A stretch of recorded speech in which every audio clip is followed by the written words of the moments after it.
থেকে বিদেশ, খেলা থেকে বিনোদন, সব ধরনের খবর নিয়ে আমি মিঠু শুরু করছি নজরের দুনিয়া। লেক ভিউ হাসপাতাল, সময় অসময় সব সময় আমাদের পরিষেবা modular OT, paediatric surgery, plastic surgery, general surgery, neuro surgery, urology, gastroenterology, gynaecology, orthopaedic, ENT, chest সমস্ত অভিজ্ঞ চিকিৎসকদের দ্বারা চিকিৎসা করা হয়। সর্বোন্নত আইসিইউ, এইচডিইউ, প্যাথোলজি, সমস্ত রকমের USG, CT scan, X-ray, FNAC, biopsy, tapping. শুধুমাত্র আমরাই পারি স্বল্প মূল্যে অত্যাধুনিক প্রযুক্তির চিকিৎসা, কলকাতা ও হায়দ্রাবাদের বিশেষজ্ঞ চিকিৎসকদের সুপরামর্শ, নিজস্ব ফার্মাসিতে 20% ছাড়ে ওষুধ, প্রতি রবিবার প্রসূতি মায়েদের বিনামূল্যে ইউএসজি পরিষেবা। ঠিকানা লেক ভিউ হাসপাতাল, লালদিঘি মোহনা বাসস্ট্যান্ডের পিছনে, বহরমপুর, মুর্শিদাবাদ। 57 দিন ধরে ইন্টারনেট ব্ল্যাকআউট, যুদ্ধের জেরে বিশ্বের দীর্ঘতম ডিজিটাল সংকটে ইরান।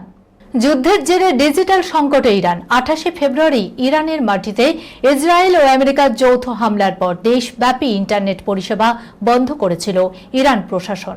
এই অবস্থায় গত 57 দিন ধরে ইন্টারনেট ব্ল্যাকআউট চলছে দেশটিতে। আন্তর্জাতিক ইন্টারনেট পর্যবেক্ষক সংস্থা জানিয়েছে, এটি বিশ্বের ইতিহাসে কোনো দেশের সবচেয়ে দীর্ঘমেয়াদী জাতীয় স্তরের ইন্টারনেট ব্ল্যাকআউট। নেট ব্লকসের রিপোর্ট অনুযায়ী যুদ্ধ শুরুর আগে জানুয়ারি মাস থেকে ইরানের নানান জায়গায় সরকার বিরোধী বিক্ষোভের জেরে সাময়িকভাবে বন্ধ করা হয়েছিল ইন্টারনেট। যুদ্ধ শুরুর পর প্রশাসনের তরফে পুরোপুরি ব্ল্যাকআউট ঘোষণা করা হয়, যার জেরে এই দেশের 9 কোটির বেশি মানুষের জন্য ডিজিটাল অ্যাক্সেস পুরোপুরি বন্ধ করে দেওয়া হয়। ইন্টারনেট শাটডাউনের ক্ষেত্রে এটি বিশ্ব রেকর্ড।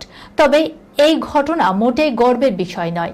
নেট ব্লকসের মতে এই সেন্সরশিপের জেরে মানবিক ও অর্থনৈতিক প্রভাব বেড়ে চলেছে। নীল ড্রাম কাণ্ডের পুনরাবৃত্তি, এবার স্ত্রীকে খুন করে সিমেন্টের বাক্সে দেহ লুকালো স্বামী, সঙ্গে চাঞ্চল্যকর চিরকুটও রয়েছে। স্ত্রীকে খুন করে দেহ সিমেন্ট ভর্তি কাঠের বাক্সে লুকিয়ে রাখার অভিযোগ উঠল এক ব্যক্তির বিরুদ্ধে।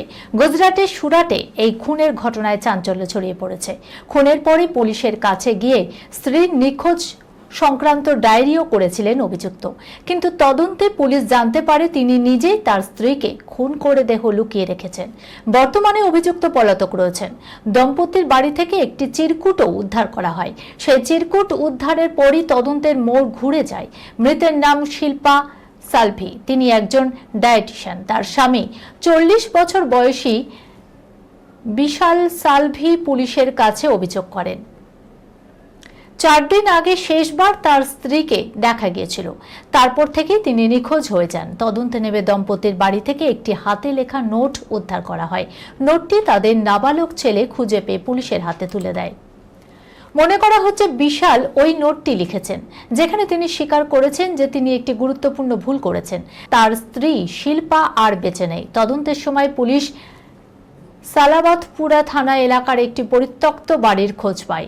তালা ভেঙে সেই বাড়িতে ঢুকতেই তীব্র দুর্গন্ধ পায় পুলিশ কর্মীরা। এরপর ওই বাড়ির একটি কাঠের বাক্স থেকে নিখোঁজ মহিলার পচা গলা দেহ উদ্ধার করা হয়। দেহটি সিমেন্ট দিয়ে ঢাকা রাখা ছিল। প্রাথমিক অনুমান, নিখোঁজ ডায়েরি করা 4 থেকে 5 দিন আগে খুন করা হয়েছিল তাকে। 30-এর কম কুমারী অবিবাহিত পাত্রী চায়।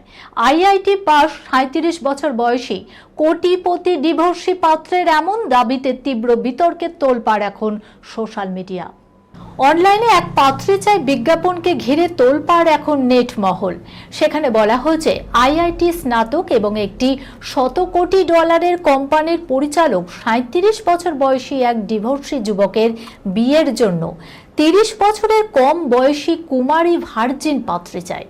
এখানেই শেষ নয়, ওই অবিবাহিত পাত্রীর এর আগে কোনো প্রেমের সম্পর্ক থাকলেও চলবে না। এই পোস্ট শেয়ার করতেই ঘটক তথা ডেটিং কোচ ঐন্দ্রিলা কাপুর তিনি জানান, ওই ব্যক্তির পিতৃতান্ত্রিক ও অবাস্তব প্রত্যাশার কারণে তিনি তাকে ক্লায়েন্ট হিসাবে নিতে অস্বীকার করেন। ঐন্দ্রিলার মতে, লোকটি নিজেকে 37 বছর বয়সী একজন তালাকপ্রাপ্ত ব্যক্তি হিসাবে পরিচয় দিয়েছিলেন, যা যা একটি অভিজাত শিক্ষাগত পটভূমি এবং কর্পোরেট জগতে একটি সফল কর্মজীবন রয়েছে। তবে নিজের বৈবাহিক ইতিহাস থাকা সত্ত্বেও তিনি আশা করেছিল যে তার হবু স্ত্রীর কোনো সম্পর্কজনিত অতীতই থাকবে না। কিন্তু কেন তার নিজের অতীতের বিয়েকে একই মানদণ্ডে বিচার করা উচিত নয়? তখন লোকটি উত্তর দেয়, কারণ আমি একজন পুরুষ। এরপর ঐন্দ্রিলা তার প্রত্যাশার মধ্যে একটি অসঙ্গতি তুলে ধরেছেন। তিনি তাকে বললেন যে যদিও তার সমস্ত শর্ত পূরণ করতে পারে এমন কোনো নারী হয়তো থাকতেও পান, তবে তিনি সম্ভবত একটি রক্ষণশীল পরিবার থেকে আসবেন, যারা 37 বছর বয়সী একজন ডিভোর্সি পুরুষকে উপযুক্ত পাত্র হিসাবে মানতে রাজি নাও হতে পারে। তবে ওই ব্যক্তি দাবি করেন যে তিনি ইতিমধ্যেই তার মানদণ্ড অনুযায়ী নারীদের কাছ থেকে প্রস্তাব পাচ্ছেন। একাধিক পুরুষ সঙ্গী, 34 বছরে 8 বার বিচ্ছেদ, বন্ধুর স্বামীকে বিয়ে করেও টেকেনি সংসার, 4 বছরেই ডিভোর্স নায়িকার।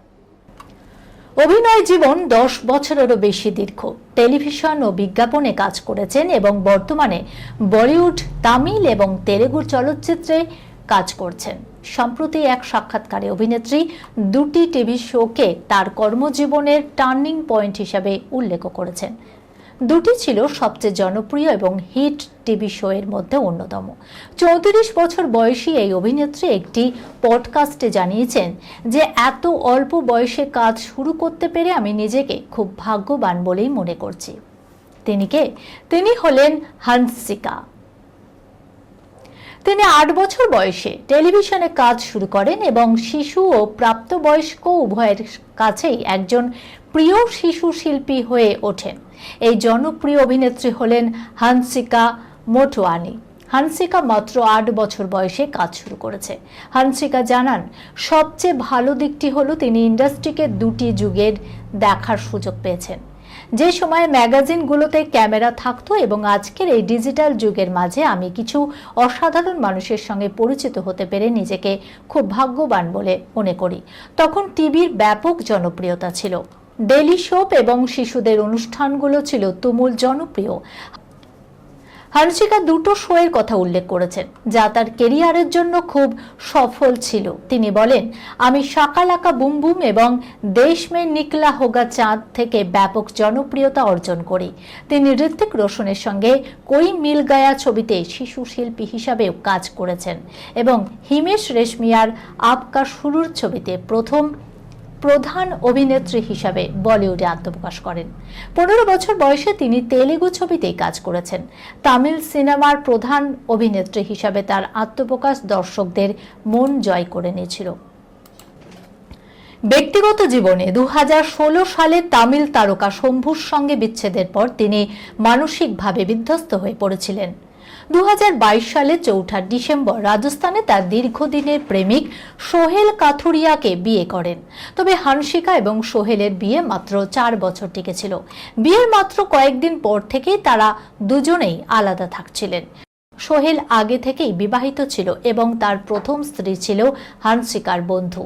যখন তাদের প্রেমের গল্প প্রকাশ্যে আসতে থাকে তখন বন্ধুর সংসার ভাঙার জন্য হানসিকাকে সোশ্যাল মিডিয়ায় তীব্রভাবে ট্রোলও করা হয়েছিল। এই খবরের সঙ্গে শেষ করলাম আজকের নজরে দুনিয়া। আপনারা দেখছেন টিভি 24 বাংলা, সংবাদ বিনোদন সারাদিন সারাক্ষণ।